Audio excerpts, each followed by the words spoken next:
Good morning. Here this is 10th, that is last lecture of this reproduction topic. Today we complete totally this topic. There are so many small concepts, so I written these small concept. Then next time means on Monday we will start new topic, evolution of life. So focus on these small concept. First about birth control. This is the most important factor of our country, because in our country people's population is about more than 130 crore. So this is severe problem of our country. Here this birth control is kept under control with the help of two methods. One is temporary method and second one is permanent method. We see one by one. First about temporary method. These are the 6 most important points held in temporary method of birth control. We see one by one. First about safe period. What is meant by safe period? Here safe period means, suppose this is the 28 days of menstrual cycle. समजा ही 28 दिवसांची menstrual cycle असेल. You know very well, first 4 days is a bleeding phase. पहिल्या 4 दिवसांमध्ये रक्तस्राव होत असतो. The next up to the 5th to 10th days follicle start to develop. 5व्या दिवसापासून 10व्या दिवसापर्यंतचा जो कालखंड असेल आठवडाभराचा, that is here included in safe period. Another safe period is here, you know very well, 14th day is ovulation day. Formation of ova from ovary takes place. And here 20 day, 10व्या दिवसापासून 20व्या दिवसापर्यंत मात्र unsafe period आहे. या 10 दिवसाच्या कालखंडामध्ये male female एकत्रित आले तर इंडिव्हिज्युअल होण्याचे चान्सेस जास्त असतात. We can't control here birth.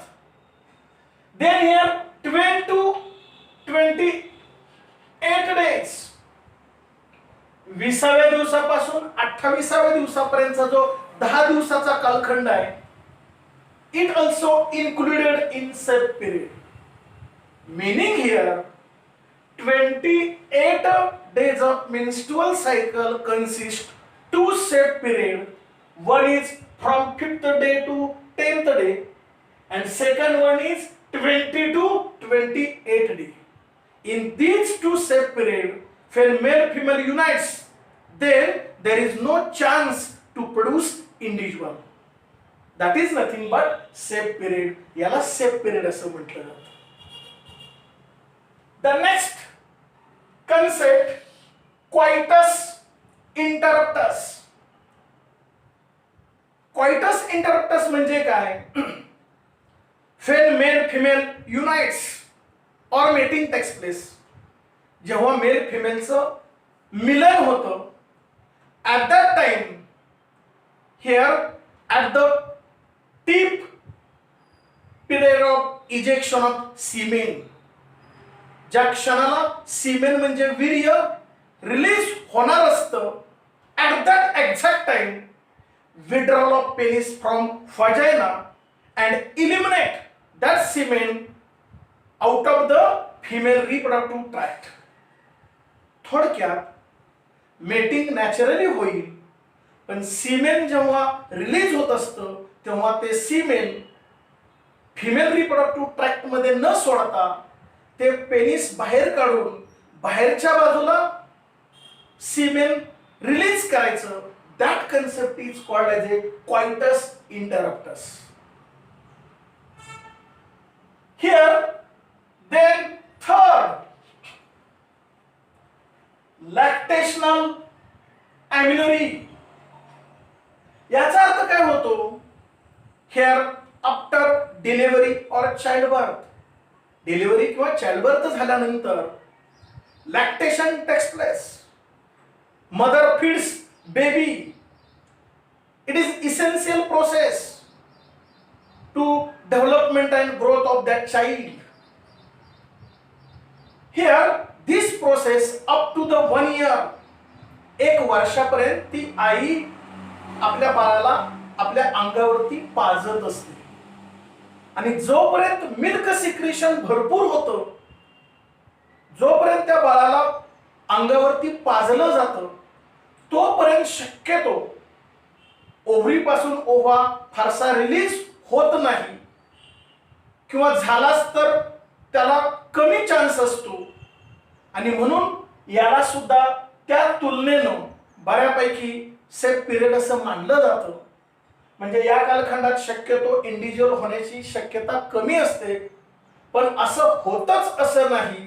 Actually it is not safe period, पण बऱ्यापैकी त्याची मदत होते. जोपर्यंत आई आपल्या अंगावरचं दूध पाजते तोपर्यंत बऱ्यापैकी चान्सेस आहेत की इंडिव्हिज्युअल न होण्याचे, पण हे कन्फर्म नाही. The next fourth, chemical. Chemical factor means use of here tablet, jellies और क्रीम लाईक दिस केमिकल.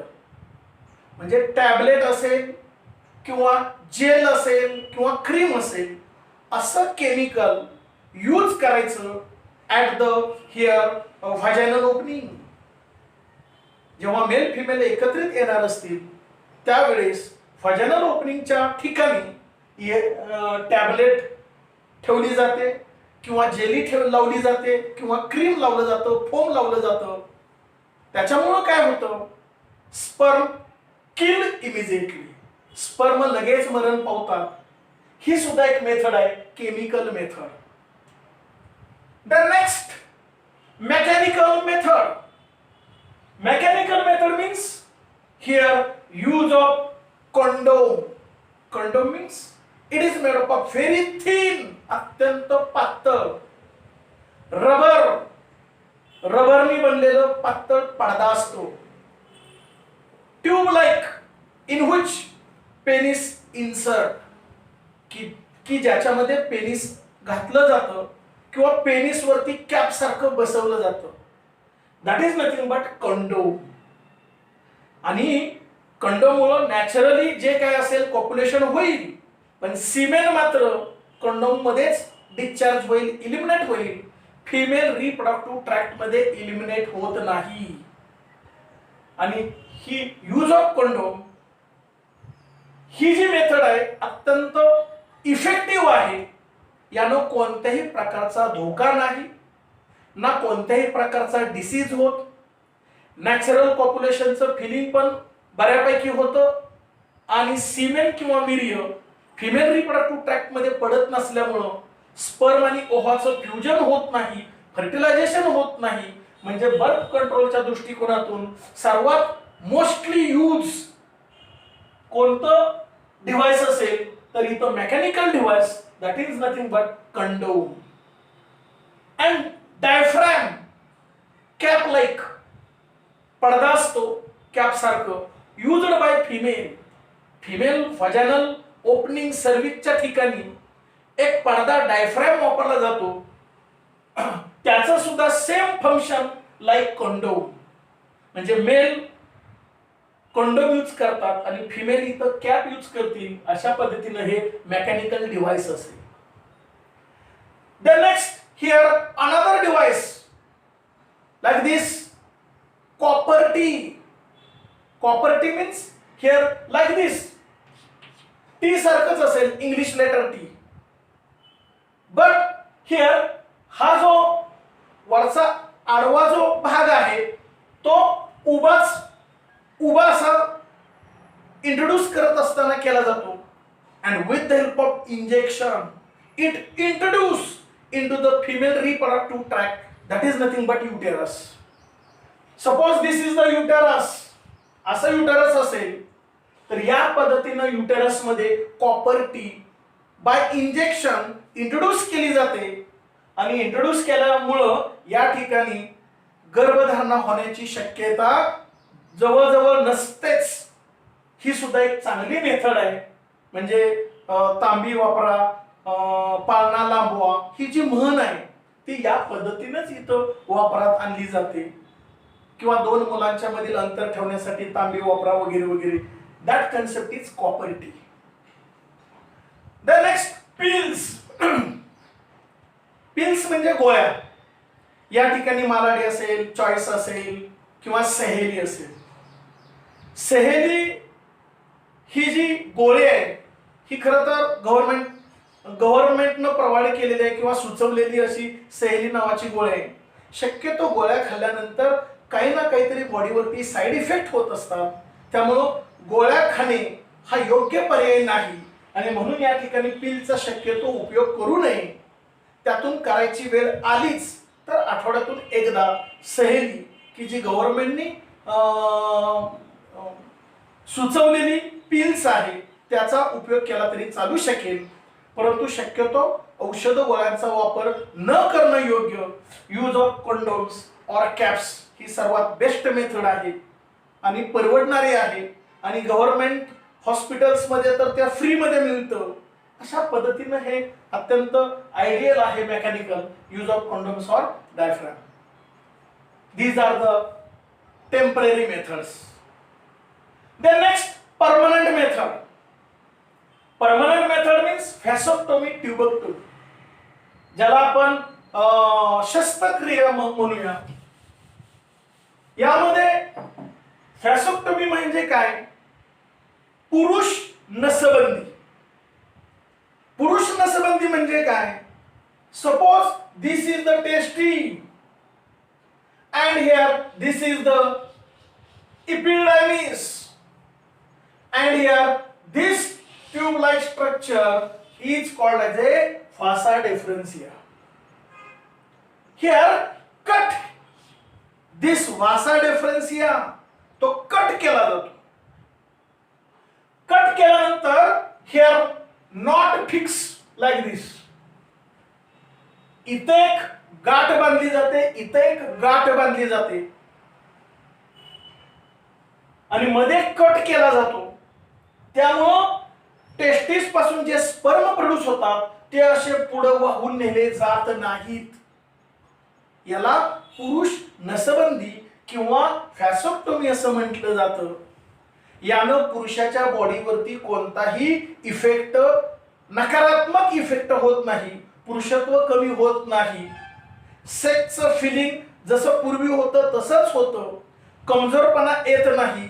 चुकीचे गैरसमज डोक्यातून काढून घेणं गरजेचं आहे.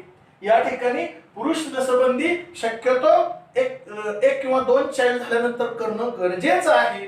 याला प्राधान्य द्यायला काय हरकत नाही. पुरुषी मानसिकता डोक्यातून काढून ठेवणं हे फार गरजेचं आहे. हीच मेथड टेम्पररी सुद्धा करता येते. समजा एकच चाइल्ड आहे आणि चुकून भविष्यात ते जर दगावलं तर घरामध्ये एकही मूलबाळ नसेल असं जर कोणाला भीती वाटत असेल तर हीच मेथड टेम्पररी सुद्धा करता येईल. इथं कट न घेता टेम्पररी नॉट, आपण जशी हसूड गाठ बांधतो त्या पद्धतीने छोटीशी एक गाठ फक्त बांधायची. म्हणजे इथं स्पर्म पुढे जाणार नाहीत आणि जेव्हा केव्हा फ्युचर मध्ये आपल्याला हवं असेल तेव्हा ती गाठ फक्त सोडायची. पुन्हा पूर्वीसारखे स्पर्म पुढे निघून जातील, फर्टिलायझेशन होईल. अशी टेम्पररी मेथड सुद्धा करता येते. पण कट घेतला की ही परमनंट मेथड होते. The next tubectomy. ट्यूबेक्टोमी म्हणजे काय तर यामध्ये स्त्रियांच्या मध्ये ही केलं जाईल. स्त्रियांच्या मध्ये काय केलं जाईल तर suppose this is the fallopian tube, this is the uterus. Here this fallopian tube cut here, आणि इथं एक गाठ बांधली जाते, इथं एक गाठ बांधली जाते, या बाजूला गाठ बांधल्यानंतर मध्ये कट घेतला जातो फायनली. म्हणजे इकडून असे स्पर्म जाणार नाही आणि इकडून आलेला ओव्हा इथंच थांबेल. ओव्हा आणि स्पर्मचं फ्युजन होणार नाही, म्हणजे भविष्यात गर्भधारणा होणार नाही. इथं सुद्धा टेम्पररी मेथड म्हणजे फक्त गाठ बांधायची आणि परमनंट मेथड म्हणजे कायमचा कट घ्यायचा, कापून टाकायचं आणि गाठी बांधायच्या, याला परमनंट मेथड म्हणलं जातं. या पद्धतीनं ट्युबेक्टोमी स्त्रियांच्या मध्ये केलं जातं आणि व्हॅसेक्टोमी पुरुषांच्या मध्ये नसबंदी केली जाते. These are the birth controls. या पद्धतीनं बर्थ कंट्रोल करणं फार गरजेचं आहे. आपल्या देशाची लोकसंख्या खूप आहे, एका फॅमिलीला एक किंवा जास्तीत जास्त 2 इंडिव्हिज्युअल असणं गरजेचं आहे, त्याच्यापेक्षा जास्त असता कामा नये. छोटं कुटुंब सुखी कुटुंब या पद्धतीने. Then here forget about this birth control. The next,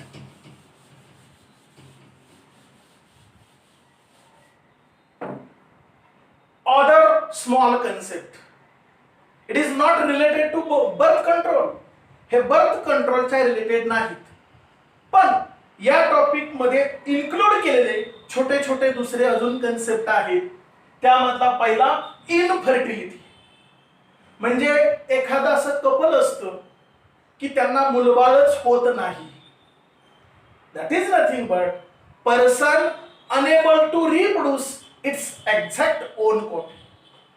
स्वतःचा इंडिव्हिज्युअल तयार होऊ शकत नाही, जन्माला येऊ शकत नाही, याला इनफर्टिलिटी असं म्हटलं जातं. मराठीमध्ये ग्रामीण भाषामध्ये त्याला वांझ असणं असं म्हटलं जातं.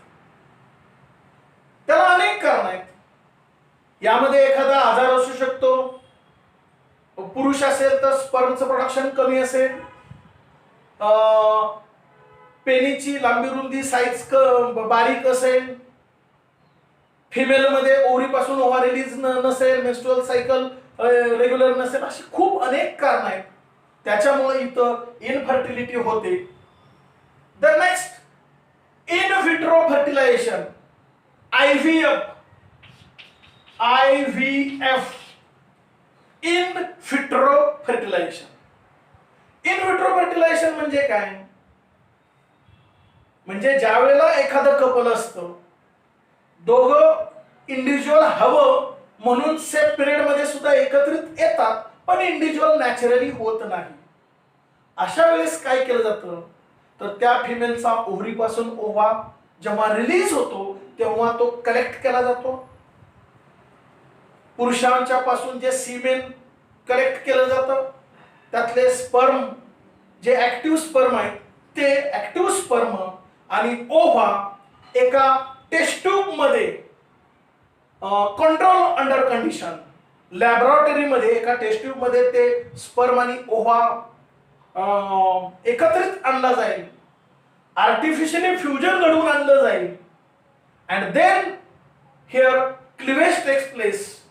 Zygote divided into 2 shell, 2 divides into 4, 4 divided into 8, like this, and then this embryo introduced into the female reproductive tract. नंतर त्या फिमेलच्या बॉडीमध्ये इंट्रोड्यूस करायचं, याला म्हणायचं IVF. म्हणजे स्पर्म त्याच फादरचे, ओव्हा त्याच मदरचा, म्हणजे त्याच कपलचं सर्व काय असेल ते ओव्हा किंवा स्पर्म. फक्त नॅचरली फर्टिलायझेशन होत नाही, ते आर्टिफिशियली बाहेर घडून आणायचं, याला IVF मेथड असं म्हटलं जातं. याच पद्धतीने नवीन कन्सेप्ट आहे सरोगसी मदर. सरोगसी मदर म्हणजे काय? आता सांगितल्याप्रमाणे एखाद्या कपलला जर मुलबाळ होत नसेल, त्या फिमेलच्या युटेरस मध्ये जो गर्भ इम्प्लांट व्हायला पाहिजे अटॅच, तो होत नसेल, नॅचरली गर्भपात होत असेल, तर अशा वेळेस त्याच मातेचं ओव्हरीपासून ओव्हा घेतला जातो, त्याच फादरचा स्पर्म घेतले जातात. आता IVF पद्धतीनेच मेथड सर्व केली जाते. फक्त दुसरी इच्छुक एखादी दुसरी फिमेल असेल तिच्या युटेरस मध्ये ते इंट्रोड्यूस केलं जातं. 9 महिन्यापर्यंत ती बाळ वाढवते आणि 9 महिन्यानंतर डिलिव्हरी चाइल्ड बर्थ झाली की ते बाळ ज्याचं त्या कपलला दिलं जातं. म्हणजे 9 महिन्यासाठी दुसऱ्या फिमेलच्या युटर्स मध्ये ते बाळ वाढवलं जातं. याला सरोगशी मदर असं म्हटलं जातं. काही फिमेल पैशासाठी असेल किंवा कोणत्या अन्य कारणासाठी असेल, काही फिमेल तशा तयार होतात, याला आपण सरोगशी मदर असं म्हणतो. The next here abortion. आता सांगितल्याप्रमाणे ॲबॉर्शन हे कोणत्याही कारणास्तव होतो. कधी कधी नैसर्गिक इम्प्लांट होत नसेल तरी सुद्धा नॅचरली ॲबॉर्ट होतो. अशा पद्धतीने किंवा कधी कधी गर्भधारणा झालेली आहे परंतु ते मूल नॅचरली इन डिफेक्टिव्ह कंडिशन मध्ये असेल, ॲबनॉर्मल असेल, तर इच्छा असो नसो ते ॲबॉर्ट करावं लागतं. किंवा त्या फिमेलला समजा एड्स झालेला असेल तरी सुद्धा ते मूल कंपल्सरी ते भविष्यात एड्स ग्रस्तच असेल म्हणून ॲबॉर्शन करावं लागेल. अशा पद्धतीनं ॲबॉर्शन कधी कधी करावं लागतं, इच्छा असो नसो. तो कन्सेप्ट या ठिकाणी इथं असेल abortion. But abortion takes place only in first trimester of pregnancy period. 9 महिन्याचा जो कालखंड असतो प्रेग्नन्सी पिरियडचा, त्यामधल्या पहिल्या 3 महिन्यामध्येच ॲबॉर्शन करणं सोयीस्कर ठरतं. अन्यथा त्या मातेच्या जीवाला धोका असू शकतो. म्हणून पहिल्या 3 महिन्यामध्येच गर्भपात करणं गरजेचं आहे आणि ते लीगल होणं गरजेचं आहे, लीगली होणं गरजेचं आहे. अन्यथा त्याच्यावर ऍक्च्युली बॅन आहे. कारण फिमेल चाइल्ड असलं की शक्यतो ॲबॉर्शन केलं जातं आणि म्हणून ॲबॉर्शन करत असताना मेल आहे का फिमेल आहे आयडेंटिफाय करून फिमेल आहे असं गृहीत धरलं आहे म्हणून ॲबॉर्शन केलं तर ते लीगली बॅन्ड आहे, कायद्यानं कारवाई होते. त्यामुळं क्रिटिकल कंडिशन असेल, काय प्रॉब्लेम असेल तरच ॲबॉर्शन करणं गरजेचं आहे. हाही मुद्दा फार महत्वाचा आहे, इथं माहिती असणं गरजेचं आहे. देन हिअर लास्ट सीमेन बँक. जसं रक्ताची बँक असते, ब्लड बँक, जिथं रक्त साठवलं जातं आणि रुग्णांना हव्या त्या वेळेला दिलं जातं, तसं सीमेन म्हणजे वीर्याची बँक असते. ज्या ठिकाणी सीमेन म्हणजे वीर्य हे लो टेम्परेचरला साठवलं जातं. काही पुरुष असतात, वेल सेटल असतात, पण त्यांच्या सीमेनमध्ये स्पर्म नसतात, त्यांना भविष्यात मुलबाळ होऊ शकत नाही. अशा वेळेस ज्या अशा सीमेन बँक असतात त्यातनं सीमेन कलेक्ट केलं जातं आणि त्यातले स्पर्म मुलबाळ होण्यासाठी वापरले जातात. या पद्धतीनं सीमेन स्टोअर करण्याची सुद्धा बँक असते, त्याला आपण सीमेन बँक असं म्हणतो. These are the small concept related to this topic, reproduction. Then last concept here, STDs म्हणजे diseases related to this topic. मग आता diseases कोणकोणते? There are so many numbers of diseases related to reproductive system, but here there are two most important. One is syphilis and second one is gonorrhea. These are the two diseases. Here already I write here points. एखादा मुद्दा बोलण्याच्या ओघात विसरू नये आणि तुम्हा सर्वांना पुढे फळ्यावरती असावं म्हणून या ठिकाणी मुद्दे लिहिलेले आहेत. We discuss comparatively this concept. Syphilis हे एक रोगाचं नाव आहे आणि दुसरं गोनोरी हा दुसरा एक रोगाचं नाव आहे. First causative agent. हा सायफिलिस कोणत्या बॅक्टेरियामुळे होतो त्याला कॉझेटिव्ह एजंट असं म्हटलं जातं. तर त्या बॅक्टेरियाचं नाव इथं पहा, ट्रिपोनेमा पॅलिडम. ट्रिपोनेमा पॅलिडम. आणि हा गोनोरी कोणामुळे होतो? निसेरिया गोनोरी. निसेरिया गोनोरी हा कॉझेटिव्ह एजंट आहे. हा सुद्धा बॅक्टेरिया आहे आणि बॅक्टेरियाचं इन्फेक्शन झालं की या पद्धतीचा हा आणि या पद्धतीच्या बॅक्टेरियामुळे हा आजार होतो. हे तो पॉझिटिव्ह एजंट असेल. देन इन्फेक्शन साइट, त्या बॅक्टेरियानं अटॅक केल्यानंतर बॉडीतल्या कोणत्या अवयवाला इन्फेक्शन होतं, तर ह्या ट्रिपोनेमा पॅलिडियम मुळे काय होतं, mucous membrane of genital oral organ, आपली जी जननेंद्रिय असतात, मेल असेल तर पेनिस आणि फिमेल असेल तर फजायना, त्याची ओपनिंग असतं. त्याचबरोबर ओरल माउथ कॅव्हिटी, आतमध्ये जे थुंकीसारखा ओलसर भाग असतो, त्या ओपनिंगला इन्फेक्शन होणं, याला म्हटलं जातं mucous membrane of genital and oral. हा जो पॉइंट असेल त्या ठिकाणी इन्फेक्शन होतं सायफिलिस मध्ये. आणि गोनोरी मध्ये कोणत्या अवयवाला इन्फेक्शन होतं, तर युरिनो जेनिटल ट्रॅक्ट म्हणजे युरिथ्रा, फिमेल मधला युरिथ्रा असेल किंवा मेल मधला युरिथ्रा असेल, तो ब्लॉकेज होतो. थ्रोट, जो घसा असेल किंवा आय, डोळ्याला इन्फेक्शन होतं, घसा डोळ्याला इन्फेक्शन होतं किंवा युरिनो जेनिटल ट्रॅक्टला ब्लॉकेज होतं. या पद्धतीने इन्फेक्शन त्या बॅक्टेरियामुळे होतं. द नेक्स्ट सिम्पटम्स, हे आजार झाल्यानंतर लक्षणं कोणती दिसतील, तर या ठिकाणी सायफिलिसचं लक्षण दिलंय पहा, लेसन्स ऍट इन्फेक्शन साइट. ज्या अवयवाला इन्फेक्शन होतं तिथं लेसन्स म्हणजे जखम होते, दुखापत होते, याला आपण लेसन्स असं म्हणतो. स्किन रॅशेस, त्वचेवरती किंवा अंगावरती रॅशेस, चट्टे वगैरे उठल्यासारखं होतं. फिवर, ताप येतो. लॉस ऑफ हेअर, अंगावरचे त्वचेवरचे केस गळून पडतात.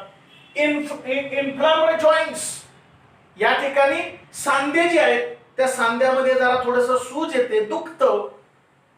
And then degeneration of heart and brain, brain आणि हार्ट याचे जे मसल्स आहेत किंवा पेशी आहेत त्या वीक होतात, कमकुवत होतात. अशा पद्धतीची लक्षणं सायफिलिस मध्ये दिसून येतात. इकडं कोणती लक्षणं दिसून येतात गोनोरी मध्ये, मेल मध्ये वेगळं आणि फिमेल मध्ये वेगळं. मेल मध्ये आता सांगितल्याप्रमाणे ब्लॉकेज ऑफ युरिथ्रा, जो युरिथ्रल पॅसेज असतो तिथं ब्लॉकेज होतं, म्हणजे युरिन इझिली पास आउट होणार नाही. मग तसं नाही झालं की बर्निंग सेन्सेशन ड्युरिंग युरिनेशन, आतमध्ये प्रचंड दुखेल, वेदना होईल, जळजळ, या पद्धतीनं बर्निंग सेन्सेशन होईल. फिमेल मध्ये काय होईल, inflammation of urinary tract. Urinary tract जो असतो युरिथ्रा, तिथे इन्फ्लामेशन म्हणजे खराब होणं, इन्फेक्शन होणं, या पद्धतीने इन्फ्लामेशन होईल. देन स्टरिलिटी, वांसपणा येईल. अँड अर्थ्रिटिस, संधिवातासारखं हाडं कमकुवत होतील, वेदना होतील, सांध्यांना दुखेल, या पद्धतीनं फिमेल मध्ये त्याची लक्षणं दिसतील. देन प्रिव्हेंटिव्ह मेजर्स, हा सायफिलिस आजार होऊ नये म्हणून अगोदर काय केलं जातं, किंवा गोनोरी हा आजार होऊ नये म्हणून काय केलं जातं, तर सेम असेल प्रिव्हेंटिव्ह मेजर. पहिला, sex education to all people, लैंगिक शिक्षण सर्व समुदायाला, सर्व नागरिकांना देणं गरजेचं आहे. तो तरुण असो, मध्यम वयाचा असो किंवा कुणीही असो, सर्वांना लैंगिक शिक्षण अत्यंत गरजेचं आहे. दुसरं, पर्सनल हायजीन, सर्वांनी आपली रोजची रोज स्वच्छता राखली पाहिजे. अंघोळ करताना आपले जे जेनायटल ऑर्गन्स असतात, मेल असो किंवा फिमेल असो, त्याची स्वच्छता राखणं गरजेचं आहे. हे फार फार महत्वाचं आहे. आणि सर्वात महत्वाचं म्हणजे अवॉइड मल्टी पार्टनर सेक्स. या ठिकाणी फक्त मेल फिमेल जे कपल असेल, लिगली जे नवरा बायको असतील, यांच्यामध्येच फक्त सेक्सुअली इंटरकोर्स होणं गरजेचं आहे. इतर एक किंवा एकापेक्षा अनेक जणांशी इथं सेक्स करणं हे टाळलं पाहिजे. या पद्धतीने हे फार महत्वाचं आहे. हे प्रिव्हेंटिव्ह मेजर दोन्ही आजारांना लागू असते. And last, treatment. सायफिलिस साठी ट्रीटमेंट कोणतं आहे, अँटीबायोटिक, तर पेनिसिलिन. पेनिसिलिन नावाचं इंजेक्शन या ठिकाणी दिलं जातं, म्हणजे तो सायफिलिस नावाचा आजार जो आहे तो बरा होण्यास मदत होते. आणि गोनोरी नावाचा जो डिसीज आहे तो जर बरा व्हायचा असेल तर त्याला दुसरं अँटीबायोटिक वापरलं जातं सेफिक्झिमीन. या पद्धतीनं दुसरं अँटीबायोटिक वापरलं जातं to cure up gonorrhoea disease. I hope you understand about this topic. Here today we complete this topic. Then at Monday we will start next another zoology topic, evolution of life.